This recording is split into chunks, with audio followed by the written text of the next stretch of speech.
Voter പട്ടികയിൽ രാജ്യവ്യാപക പരിഷ്കരണത്തിന് കേന്ദ്ര തെരഞ്ഞെടുപ്പ് കമ്മീഷൻ. തയ്യാറെടുപ്പുകൾ പൂർത്തിയാക്കാൻ സംസ്ഥാന തെരഞ്ഞെടുപ്പ് കമ്മീഷണർമാർക്ക് കേന്ദ്ര തെരഞ്ഞെടുപ്പ് കമ്മീഷന്റെ നിർദ്ദേശം. SIR നടപ്പാക്കേണ്ടതിന്റെ ഷെഡ്യൂൾ പിന്നീട് പ്രഖ്യാപിക്കും. എന്നാൽ കേരളത്തിൽ തദ്ദേശ തെരഞ്ഞെടുപ്പ് നടക്കാനുള്ളതിനാൽ പരിഷ്കരണം നീട്ടിവെക്കണമെന്ന ആവശ്യമുയർന്നിട്ടുണ്ട്. ഇക്കാര്യത്തിൽ ഡൽഹിയിൽ ചേർന്ന യോഗം തയ്യാറെടുപ്പുകൾ വിലയിരുത്തി. വിവരങ്ങളുമായി ജിഷ്ണു കൃഷ്ണൻ ചേരുകയാണ്. ജിഷ്ണു, കേരളമടക്കമുള്ള സംസ്ഥാനങ്ങളിൽ വോട്ടർ പട്ടികയിൽ തീവ്ര പരിഷ്കരണത്തിന് ഒരുങ്ങുകയാണ് കേന്ദ്ര തെരഞ്ഞെടുപ്പ് കമ്മീഷൻ.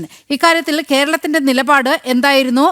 അതിനോട് കേന്ദ്ര തെരഞ്ഞെടുപ്പ് കമ്മീഷൻ എങ്ങനെയാണ് പ്രതികരിച്ചിരിക്കുന്നത്?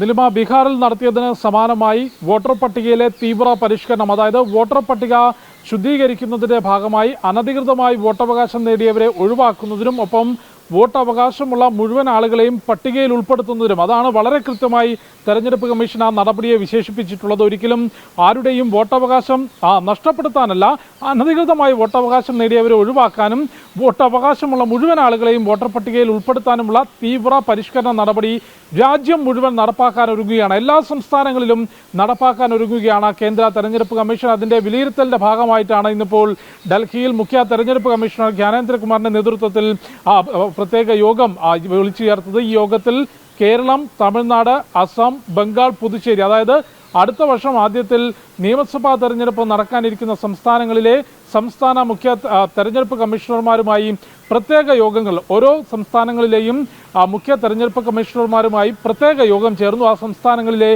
സാഹചര്യം, ഒപ്പം വോട്ടർ പട്ടികയിലെ തീവ്ര പരിഷ്കരണം ഏത് രീതിയിൽ നടപ്പാക്കാം, അത് എങ്ങനെ പൂർത്തിയാക്കാം എന്നത് സംബന്ധിച്ച വിശദമായ ചർച്ച നടന്നു എന്നാണ് നമുക്ക് മനസ്സിലാക്കുന്നത്. അതിൽ കേരളത്തിന്റെ ഭാഗത്തുനിന്ന് നിയമസഭാ തെരഞ്ഞെടുപ്പിന് തൊട്ടു മുൻപായി തദ്ദേശ സ്വയംഭരണ തെരഞ്ഞെടുപ്പ് നടക്കുന്നതിനാൽ ആ തെരഞ്ഞെടുപ്പ് നടപടികൾ അവസാനിച്ച ശേഷം SIR നടപ്പാക്കണം, അതായത് വോട്ടർ പട്ടികയിലെ തീവ്ര പരിഷ്കരണ നടപടി ആരംഭിക്കണമെന്ന ആവശ്യമാണ് സംസ്ഥാനത്തിന്റെ ഭാഗത്തുനിന്ന് തെരഞ്ഞെടുപ്പ് കമ്മീഷൻ, മുഖ്യ തെരഞ്ഞെടുപ്പ് കമ്മീഷൻ കേന്ദ്ര തെരഞ്ഞെടുപ്പ് കമ്മീഷൻ അറിയിച്ചിട്ടുള്ളത്. പക്ഷേ കേരളം ഉൾപ്പെടെയുള്ള സംസ്ഥാനങ്ങളിൽ ആദ്യഘട്ടത്തിൽ അടുത്ത വർഷം ആദ്യത്തിൽ നിയമസഭാ തെരഞ്ഞെടുപ്പ് നടക്കുന്ന സംസ്ഥാനങ്ങളിൽ ജനുവരി അവസാനത്തോടുകൂടി അല്ലെങ്കിൽ ഫെബ്രുവരി പകുതിയോടുകൂടിയെങ്കിലും തീവ്ര പരിഷ്കരണ നടപടി പൂർത്തിയാക്കി അന്തിമ വോട്ടർ പട്ടിക പുറത്തിറക്കാനുള്ള ആലോചനയാണ് കേന്ദ്ര തെരഞ്ഞെടുപ്പ് കമ്മീഷൻ നടത്തിയിട്ടുള്ളത്. അതിനനുസൃതമായി തയ്യാറെടുപ്പുകൾ പൂർത്തിയാക്കാനും നിർദ്ദേശിച്ചിട്ടുണ്ട്. അതുകൊണ്ട് തന്നെ കേരളത്തിന്റെ പ്രത്യേക സാഹചര്യം, ഈ ഒരു കാലയളവിനുള്ളിൽ തദ്ദേശ തെരഞ്ഞെടുപ്പ് കൂടി നടക്കുന്നതിനാൽ അതിന്റെ നടപടികൾ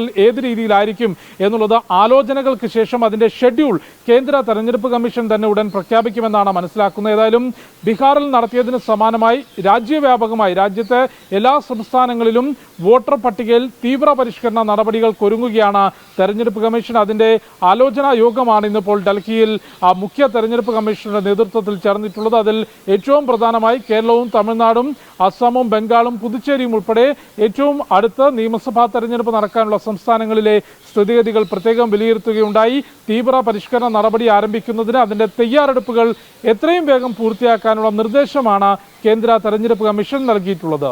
ശരി ജിഷ്ണു, രാജ്യവ്യാപകമായി തീവ്ര വോട്ടർ പട്ടിക പരിഷ്കരണം വരികയാണ്. കേരളത്തിൽ ഉൾപ്പെടെ കേരളം സാവകാശം തേടിയിരിക്കുന്നു എന്ന വിവരം കൂടിയാണ് ജിഷ്ണു കൃഷ്ണൻ പങ്കുവച്ചത്.